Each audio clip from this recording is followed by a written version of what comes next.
आज ही Ola doc app download करें। ओला डॉक, डॉक्टर का अपॉइंटमेंट आसानी से।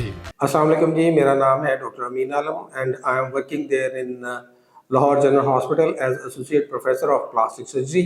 आई am also registered with the Pakistan Association of Plastic Surgeons, as well as I have been awarded as international scholar by the American Society of Plastic Surgeons.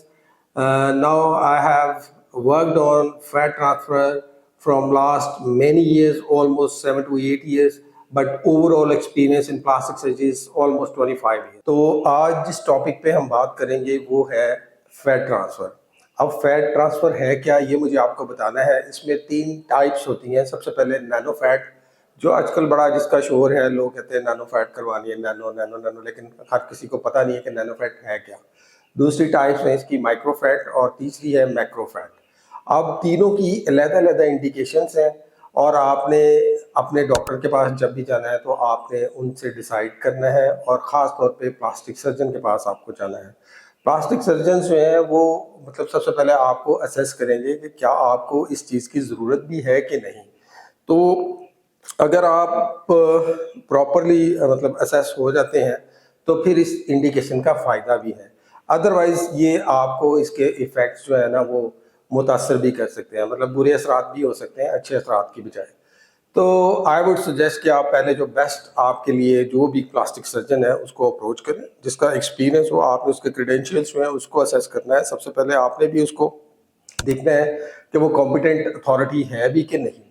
ठीक है. अब आजकल जो है बहुत सारे नए लोग जो है मार्केट में इन होते हैं और बहुत सारे टेक्नीशियंस और बहुत सारे जो एस्थेटिशियंस मतलब लाइक रूटीन में जो मतलब ट्रेन भी नहीं होते, पढ़े लिखे भी नहीं है और वो इसमें बहुत सारे प्रोसीजर्स को by the help of technicians वो कर रहे हैं. तो I will strongly recommend only the authentic plastic surgeons to go there and get treatment from them. तो first of all I will let you know कि nano fat है क्या. Nano fat जो होती है उसमें आपकी बॉडी से फैट ली जाती है, उसको हार्वेस्ट किया जाता है by the method of liposuction.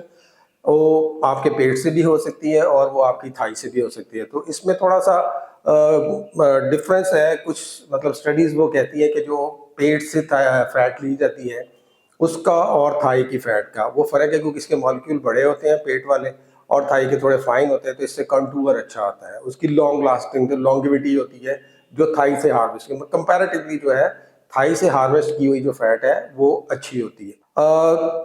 दूसरी ये बात है कि मैं मतलब ये सारी डिटेल में जाने से पहले आपको ये बता दूं कि आपने इस प्रोसीजर में जाने के लिए घबराना नहीं है बिल्कुल भी.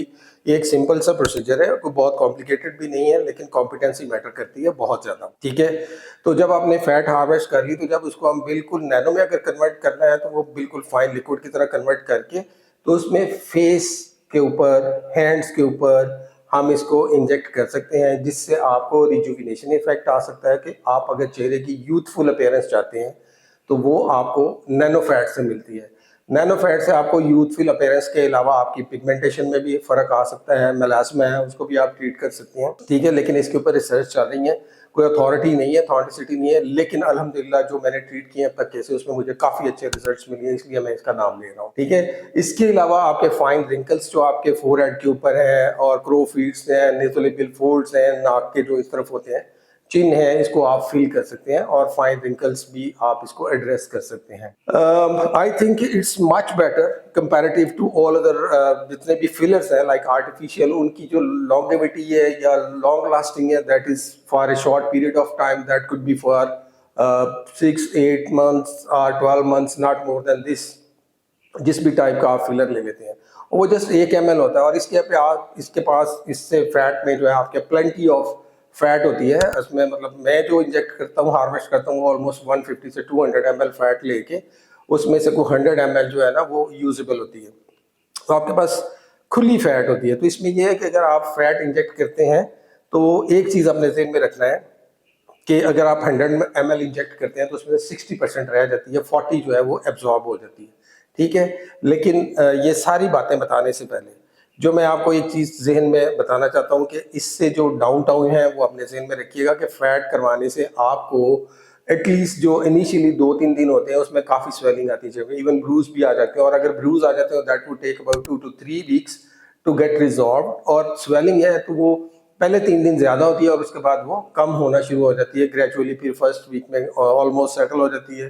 2 वीक्स के ऊपर तकरीबन जो आईज के नीचे लोअर आईलिड्स हैं उसके ऊपर रह जाती है, 3 वीक्स के ऊपर वो भी ऑलमोस्ट नॉर्मल हो जाती है। तो डिपेंड्स अपॉन कि आपकी फैट इंजेक्ट किस टेक्निक से की गई है और किस लेवल पे की गई है, सुपरफिशियल है, डीप है या बोन के ऊपर है, इस तरह करके। तो बहरहाल ये एक बहुत अच्छा प्रोसीजर है, इससे रिजुविनेशन बहुत अच्छी आती है, चेहरे की ग्लो भी आता है, पिगमेंटेशन भी रिजॉल्व होते हैं, फाइन रिंकल भी रिजॉल्व होते हैं, यूथफुल अपीयरेंस भी आती है। तो जो लोग अपनी खूबसूरती को बढ़ाने के लिए जो फ़ायदा लेना चाहते हैं तो I think nano fat is the best option for them. ठीक है, और इसके लिए आपको कोई बहुत ज़्यादा टेस्ट करवाने की ज़रूरत नहीं है, बहुत ज़्यादा आपको प्रिपरेशन की ज़रूरत नहीं है। हाँ, कुछ लोगों को फोबिया होता है कि पेनफुल है प्रोसीजर, लोकल जब सुइयाँ चुभती हैं, लोकल ब्लॉक्स लगाते हैं फेस के ऊपर या फैट हार्वेस्ट करने के लिए, उस फोबिक पेशेंट के लिए है कि वो इसको फिर जनरल एनेस्थीसिया में किया जा सकता है। लेकिन ऑलमोस्ट अब तक जो मैंने जितने भी केसेस किए हैं 95% जो हैं वो लोकल में ही किए हैं। ठीक है, लेकिन अगर कोई बहुत ज़्यादा प्रिकेरियस और अप्रीहेंडेड पेशेंट है तो वो जनरल एनेस्थीसिया में भी ये प्रोसीजर करवा सकते हैं। दूसरा मैंने आपको बताया माइक्रोफैट। माइक्रोफैट जो है वो हम फिलिंग के तौर पे यूज़ करते हैं, लेकिन बाकी जितने फैक्ट्स मैंने आपको पहले भी बताए हैं कि उसमें हम वॉल्यूम को एनहेंस करने के लिए माइक्रोफैट जो है वो ट्रांसफ़र करते हैं। सिमिलरली फैट हार्वेस्टिंग होती है, एब्डोमेन से होती है, थाई से होती है, या कहीं भी एरिया से बटक से ले सकते हैं। जहाँ भी एक्सेस ऑफ फैट है आप उसको हार्वेस्ट कर सकते हैं और हार्वेस्ट करके उसको दूसरी जगह पे यूज़ कर सकते हैं। तो इसमें माइक्रोफैट का ये होता है कि इसको जब फिलिंग इफेक्ट लेते हैं तो यूजुअली जो आपके डीप रिंकल्स होते हैं फेस के ऊपर, या कोई फिलिंग डिफेक्ट है, लाइक जैसे कंजेनिटल पैदाइशी डिफेक्ट होते हैं, या ऑपरेशन पोस्ट ऑपरेटिव कोई डिफेक्ट हो गया, जैसे न्यूरोसर्जरी के केसेस होते हैं उसमें स्कल है, बोन नहीं है नीचे और वहाँ पे पिटिंग आ गई है, आपको हॉलोइंग लग रही है, तो उसको फिल करने के लिए हम यूज़ करते हैं। इसी तरह आपको रोड ट्रैफिक एक्सीडेंट हो गया है, वहाँ से बोन डिप्रेस हो गई है, चोट लगी है, फोरहेड के ऊपर है, जो प्रोमिनेंट है आईब्रो के ऊपर है या चिन के ऊपर है, जॉ के ऊपर है, तो हम उसको इस फैट से फिल कर सकते हैं। तो आपकी कंटूर जो है वो बहुत अच्छा आ जाता है, ऑलमोस्ट नियर टू नॉर्मल आ जाता है। और तीसरी है वो है मैक्रोफैट। मैक्रोफैट जो होती है उसको हम यूज़ करते हैं स्पेशली ब्रेस्ट के लिए। जिन लोगों की बच्चियों की जो ब्रेस्ट है वो अंडर डेवलप होती है, मतलब उनको वो क्या कहते हैं उसको, अंडर डेवलप ब्रेस्ट को एनहेंस करने के लिए, ठीक है, उसकी रिजुविनेशन के लिए और उसकी खूबसूरती के लिए हम इसको फैट को वहाँ पे ट्रांसफ़र करते हैं। लेकिन इसके लिए हम मैक्रोफैट लेते हैं, और ये मैक्रोफैट जो है ना, ब्रेस्ट के अलावा लोग बटक्स को उसको भी खूबसूरत बनाने के लिए, एनहेंस करने के लिए, उसका वॉल्यूम इंक्रीज करने के लिए वहाँ भी यूज़ की जाती है।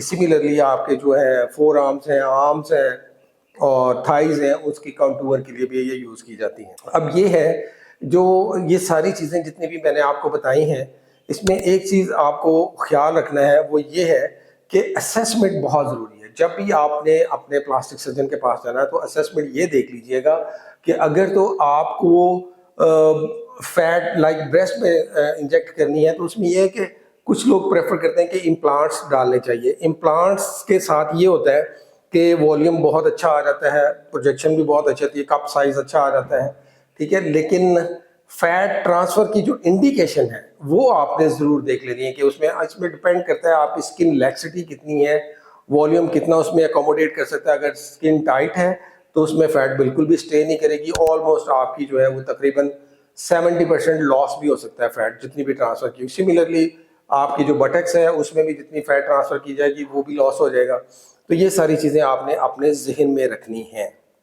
ठीक है। और अगर ये सारी चीज़ें आपको पता हो ऑलरेडी तो फिर you can decide very well कि आपको इम्प्लांट के लिए अपना जहन तैयार करना है या फिर आपको फैट ट्रांसफ़र। लेकिन फैट ट्रांसफ़र के जो प्रोन्स एंड कॉन्स है वो मैं आपको बता देता हूँ कि फैट जो है बेसिकली ये एक तो ऑटोजिनस है, आपका अपने ही ऑटोलोगस होती है, आपकी अपनी बॉडी से हार्वेस्ट की होती है, ठीक है। इसमें कोई भी फॉरेन पार्टिकल नहीं है, फॉरेन बॉडी नहीं है, कोई फॉरेन मटेरियल नहीं है, आपकी अपनी बॉडी से। दूसरा ये कि जब ब्रेस्ट में इसको इंजेक्ट करते हैं तो इसका सबसे बड़ा एडवांटेज ये होता है कि आप अपने बेबी को पोस्ट मैरिज या उसके बाद भी पोस्ट प्रोसीजर आप अपने बेबी को फीड करवा सकते हैं। तो जो बहुत अच्छा इसका मतलब एक इम्पैक्ट है रिगार्डिंग टू इम्प्लांट्स में कुछ में मतलब जो होता है वो लेवल के किस पे आप उसको इम्प्लांट को वो डालते हैं कि मतलब वो सब मेमोरी है, सब ग्लैंडुलर है या सब मस्कुलर है, डिपेंड करता है उसके ऊपर, ठीक है। लेकिन जो इम्प्लांट में ये होता है कि इन्फेक्शन के चांसेस सम टाइम बढ़ जाते हैं, और उसमें ये है कि आपको एक कॉन्ट्रेक्चर बैंड डेवलप हो सकता है, और अक्सर हो जाता है। तो जब उसको निकालना पड़ता है तो फिर नेक्स्ट टाइम आपको कुछ देर वेट भी करना पड़ता है, तो एक जस्ट थैले की तरह आपकी ब्रेस्ट हो जाती है। वो बड़ा अगली सी अपीयरेंस होती है, और पेशेंट की भी बड़ा वो फीलिंग जो होती है ना, वो कॉम्प्रोमाइज़ किस्म की होती है। और नेक्स्ट टाइम आपको फिर थोड़ा सा पेशेंट जो प्रिकेशियस और एप्रीहेंडेड होता है, और वो सोचता है नेक्स्ट टाइम कि मुझे अब उससे बड़ा इम्प्लांट जो है वो चूज़ करना है। तो इट डिपेंड्स अपॉन, और ये चॉइस अब आपकी है कि आपने इम्प्लांट पे जाना है या अपने फैट पे जाना है। तो मोस्टली जो मैं अब तक जितने भी मैक्सिमम केसेस हैं ना, आई एम वर्किंग ऑन इट, और अल्हम्दुलिल्लाह मेरी इसमें पब्लिकेशंस भी हैं। तो फ्यूचर में भी मैं मतलब इस पे काम जारी है। तो आई am working on fat maximum, ठीक है, और इसके अल्हम्दुलिल्लाह रिजल्ट्स बहुत अच्छे हैं। तो आई विल स्ट्रांगली रिकमेंड कि fat transfer is the best source for, best option for facial rejuvenation, breast augmentation और बेटक एनहेंसमेंट। इन सब के लिए जो है वो आपका fat is the best option. Thank you very much. Pakistan के टॉप डॉक्टर्स के साथ अपॉइंटमेंट बुक करें, वो भी पेशेंट फीडबैक देखते हुए। आज ही ओला डॉक ऐप डाउनलोड करें। ओला डॉक, डॉक्टर का अपॉइंटमेंट आसानी से।